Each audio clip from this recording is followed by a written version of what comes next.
দেশে তো তেলের সংকট পড়ে গেছে গা, এখন আমাকে মতো বিশেষজ্ঞদের একটা সমাধান বের করা লাগছিল।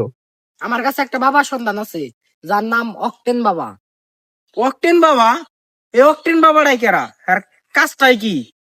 তার কাজ হলো সব সমাধানের সমস্যা করা। এই বেড়া, আমাকে তো সমাধানের দরকার। সে যদি সমস্যা করে তাহলে তো ভেজাল। মামা, আমার এর প্রতি 100% বিশ্বাস আছে, এই সমাধানের সমস্যাটা করা পারবো। আচ্ছা চল, তাহলে তুই যখন এত করে কইতাছস, তাহলে হ্যাঁ হ্যাঁ সাথে একটু সেট আপ করে আসি। এই রাস্তায় কেউ আসিস না, জীবন নিয়ে বেঁচে ফিরতে পারবি না। আমি আমার নানির কাছে শুনছিলাম যে এই রাস্তা নাকি খুবই ভয়ানক। তাইলে আর কি করবি? এই রাস্তা ছাড়া তো বাবার কাছে যাওয়ার আর কোনো দ্বিতীয় রাস্তা নাই। এই বেড়া, আমি থাকতে তো তোকে কোনো ভরসাই নাই। আমার প্রতি তোরা বিশ্বাস রাখ, রাস্তায় যত যাই হোক আমি তোকে ছুঁয়ে কোনো সময় পলামো না। আচ্ছা ঠিক আছে মামা, তুমি থাকতে আমি কোনো ভরসা নাই, চলো। মামা মামা, এই যেটা কি বেশি ভয়ঙ্কর রাস্তা, এক পা দিলে পরে আর ইন বাইরে হাত যাবো না। আরে বেড়া, এটা কি কস? সমস্যা নাই, চল। দেশের তেলের সংকট, দেশের জন্য তো এতটুকু আমরা করতেই পারি। আমার তো ভয় করতেছে, তাহলে পাউডা তুইতে দে, ঠিক আছে? এটাই কই ওরে। ওই মামা, কি বাবু? আরে কিছু না, তুই তো বেটা সাহসী, তাই ভাবতেছি পাউডা তুইতে আগে দে। তোরা জান কইতে চাও পাওটা আমি তো দেই, কিন্তু তোমরা কিন্তু আমার সাথে যাও না। আচ্ছা এ মামা, আমি আমার নানির কাছে শুনছিলাম এখানে ডাইন পাও নাকি বাম পাও, ওটা তো আমি মামা কই এলাম না। আরে বাইক না, এগুলা হলো ভুয়া কথা, ওটা কিছুই না, এক পাও দিলেই হয়। ওই তাহলে তুই দে। ওই দাঁড়া দাঁড়া, মনে পড়ছে আমার নানি কইছিল যে ডাইন পাও আগে দিতে।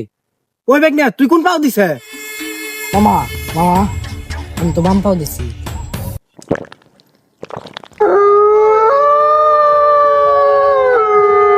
মামা মামা মামা মামা, মামা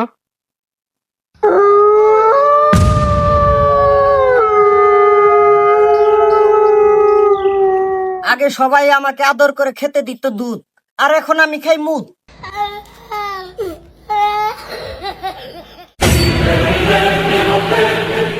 বছর সাধনা করে আমি এই তেল টুক্কা জমাইছি।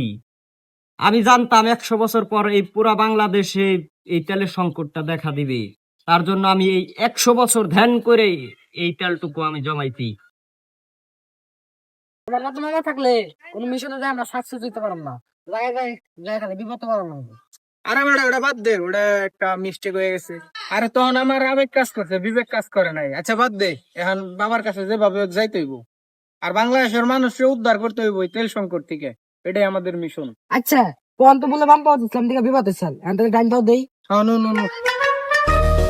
দেখছা, আজকে আমার নানির কথাটাই সত্যি হলো, ডাইন পাও যাইলাম কিছু হলো না। তোর নানির আসলে জোর আছে। মানে মানে কথায়।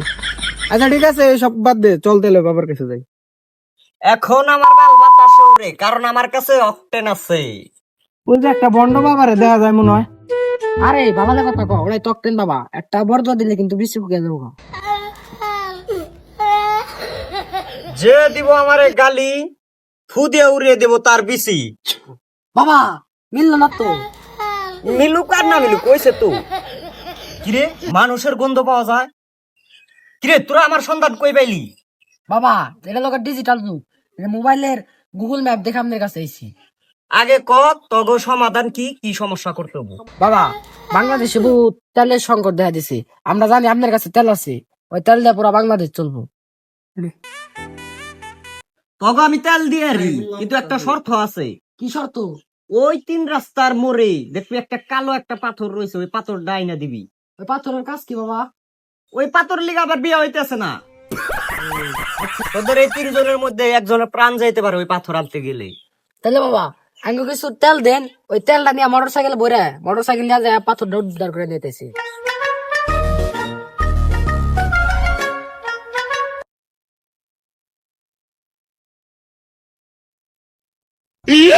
এই যে তগো তেল দিয়ে দিলাম, এই তেল দিয়ে তোরা 1 বছর হোন্ডা চালাইতে পারবি। আচ্ছা আপনার এই তেল নিয়ে তাহলে আমরা ওই পাথরটা উদ্ধার করে নিয়ে যেতেছি। যাক, তোদের প্রতি আমার মন আছে, কিন্তু বর্ষা নাই। যাক, এবার তাও আমার বিয়াটা হয়ে যাইব গা। আমাদের ভিডিও ভালো লাগলে একটা লাইক করে দিবেন। আমাদের ভিডিওর কোন পার্টটি আপনাদের ভালো লেগেছে কমেন্টে জানান। আর এরকম মজাদার ভিডিও পেতে আমাদের চ্যানেলটি সাবস্ক্রাইব করে আমাদের সাথে থাকবেন। ধন্যবাদ।